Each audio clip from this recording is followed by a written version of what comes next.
Queen Elizabeth II has been alive for more than 95 years, and she's held the crown for more than half of that, making her the longest reigning monarch in the history of the world. She's lived through over a dozen British prime ministers, 14 US presidents, and 20 Summer Olympics. God bless her, she's 95. That's a long-lived life. That's a life well lived. This is Bill Booth, and he agreed to talk about the unspeakable, the day London Bridge will fall down. No, not the actual bridge, though that's another interesting story in itself. Operation London Bridge is the not-so-secret plan for the United Kingdom when the Queen dies. When the Queen dies, the House of Windsor and the palace will go into super overdrive. On the day of her death, known as D-Day, the Queen's private secretary will call the Prime Minister and say the words, "London Bridge is down." The news will then go out to the 15 governments where the Queen is also the head of state. After that, the 38 other nations of the Commonwealth will know. A news flash will be sent to the UK Press Association and media all over the world. At the BBC, an alarm for national emergencies will be activated. It's so rarely used that many of their staff don't even know what it sounds like. You've seen it? No. All of their anchors will wear black, and their usual red logo will go black as well. At the same time, a man dressed in black will hang a sign on the gate outside Buckingham Palace.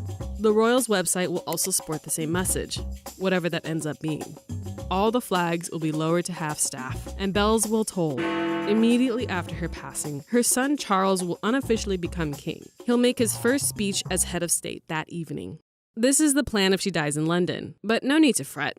If she passes elsewhere, they've still got it planned out to a T. The day after the Queen's death, the flags will be raised again, and at 11 a.m. sharp, Charles will officially become king. He may or may not choose to stick with the name Charles, and his wife Camilla will become queen per Elizabeth's request. He will then tour the UK to Edinburgh, Belfast, and Cardiff to attend services honoring his mother. Meanwhile, Westminster Hall will be closed for cleaning and funeral preparations. The Queen is coming. 4 days after her death, there will be a procession from Buckingham Palace to Westminster Hall, where she will lie in state for the next 4 days. Important people will be able to visit her first, then the normal people. The palace is expecting 500,000, a million people to visit her there in her coffin. Then there'll be a funeral, and then we go on from there. The 9th day is funeral day. At 9 a.m., the bells covered in leather pads will ring muffled tones. The coffin will be carried to Westminster Abbey. The funeral will begin at 11 a.m. Assuming the pandemic will allow it, 2,000 invited guests will attend, and the rest of the world will watch on their TVs. Everything will be shown except for the royals' faces during prayer. After the funeral, the Queen will go to Windsor Castle, where she will be buried next to her husband, Prince Philip, and her father, King George VI. God save the Queen. I don't think they'll be sobbing on the streets for the death of the Queen. I think that the tears will be shed and people will feel a moment and a passing, but I don't think they'll be gut punched.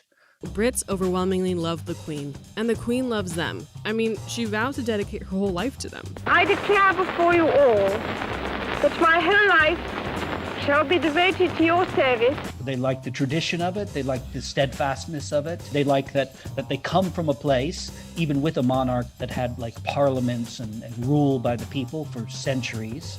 They like their history, and she is the living link to history.